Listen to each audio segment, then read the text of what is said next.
ಧರ್ಮಸ್ಥಳದಲ್ಲಿ ಶವಗಳ ಹೂತಿಟ್ಟ ಆರೋಪ ಪ್ರಕರಣಕ್ಕೆ ಸಂಬಂಧಪಟ್ಟಂತೆ ತಲೆಬೋರ್ಡ್ ಕೇಸ್ಗೆ ತನಿಖೆ ತೀವ್ರಗೊಳಿಸಿದೆ ಎಸ್ಐಟಿ. ಯೂಟ್ಯೂಬರ್ಗಳ ವಿಚಾರಣೆಗೆ ಎಸ್ಐಟಿ ಬುಲಾವನ್ನ ನೀಡಿರುವಂತದ್ದು. ಧರ್ಮಸ್ಥಳದಲ್ಲಿ ಶವಗಳ ಹೂತಿಟ್ಟ ಆರೋಪ ಪ್ರಕರಣಕ್ಕೆ ಸಂಬಂಧಪಟ್ಟಂತೆ ಮತ್ತೆ ಯೂಟ್ಯೂಬರ್ಗಳಿಗೆ ನೋಟಿಸ್ ಕೊಟ್ಟ ಎಸ್ಐಟಿ.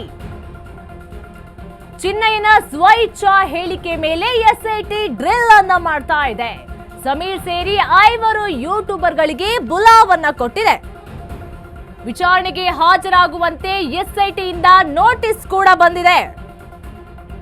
ಷಡ್ಯಂತ್ರ ರೂಪಿಸಿದ್ದ ಆರೋಪದ ಮೇಲೆ ಎಸ್ಐಟಿ ವಿಚಾರಣೆಯನ್ನ ಮಾಡ್ತಾ ಇದೆ. ಯೂಟ್ಯೂಬರ್ಗಳ ವಿಚಾರಣೆಗೆ ಎಸ್ಐಟಿ ಬುಲಾವನ್ನ ನೀಡಿದೆ. ಮತ್ತೆ ಯೂಟ್ಯೂಬರ್ಗಳಿಗೆ ನೋಟಿಸ್ ಕೊಟ್ಟಿದೆ ಎಸ್ಐಟಿ. ಚಿನ್ನಯ್ಯನ ಸ್ವಇಚ್ಛಾ ಹೇಳಿಕೆ ಮೇಲೆ ಎಸ್ಐಟಿ ಡ್ರಿಲ್ ಮಾಡ್ತಾ ಇದೆ. ತಲೆಬುರುಡೆ ಕೇಸ ದಿನಕ್ಕೊಂದು ಹೊಸ ತಿರುವನ್ನ ಪಡೆದುಕೊಳ್ತಾ ಇತ್ತು. ಒಬ್ಬೊಬ್ಬರಿಗೂ ಕೂಡ ಎಸ್ಐಟಿ ಡ್ರಿಲ್ ಅನ್ನ ಮಾಡ್ತಾ ಇತ್ತು. ಈಗ ಯೂಟ್ಯೂಬರ್ಗಳ ವಿಚಾರಣೆಗೆ ಎಸ್ಐಟಿ ಬುಲಾವನ್ನ ಕೊಟ್ಟಿದೆ. ಮತ್ತೊಬ್ಬ ಯೂಟ್ಯೂಬರ್ ಸಂತೋಷ್ಗೆ ಎಸ್ಐಟಿ ನೋಟಿಸ್ ಅನ್ನ ಕೊಟ್ಟಿರುವಂತದ್ದು.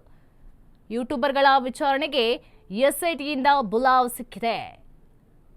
ಮತ್ತೊಬ್ಬ ಯೂಟ್ಯೂಬರ್ ಸಂತೋಷ್ಗೆ ಎಸ್ಐಟಿ ನೋಟಿಸ್ ಅನ್ನ ಕೊಟ್ಟಿರುವಂತದ್ದು. ಇಂದು ಎಸ್ಐಟಿ ಎದುರು ವಿಚಾರಣೆಗೆ ಹಾಜರಾದ ಸಂತೋಷ. ಜಯಂತ್ ಕುಟುಂಬಕ್ಕೂ ಸಹ ಎಸ್ಐಟಿ ವಿಚಾರಣೆಯ ಬಿಸಿ ತಟ್ಟಿದೆ. ಜಯಂತ್ ಪತ್ನಿ, ಪುತ್ರ ಮತ್ತು ಪುತ್ರಿಯ ವಿಚಾರಣೆಯನ್ನ ಮಾಡಲಾಗಿದೆ. ಜಯಂತ್ ಬಾಡಿಗೆ ಮನೆಯಲ್ಲಿ ಶೋಧ ನಡೆಸಿದ ಎಸ್ಐಟಿ. ಇಂದು ಎಸ್ಐಟಿ ಎದುರು ವಿಚಾರಣೆಗೆ ಹಾಜರಾದ ಸಂತೋಷ್ ಹಾಗೇನೆ ಜಯಂತ್ ಕುಟುಂಬಕ್ಕೂ ಕೂಡ ಎಸ್ಐಟಿ ಬಿಸಿ ತಟ್ಟಿರುವಂತದ್ದು. ಜಯಂತ್ನ ಪತ್ನಿ, ಪುತ್ರ ಮತ್ತು ಪುತ್ರಿಯ ವಿಚಾರಣೆಯನ್ನು ನಡೆಸಿದ್ದಾರೆ. ಜಯಂತ್ನ ಬಾಡಿಗೆ ಮನೆಯಲ್ಲಿ ಶೋಧವನ್ನ ನಡೆಸಿದ್ದಾರೆ ಎಸ್ಐಟಿ ತಂಡ.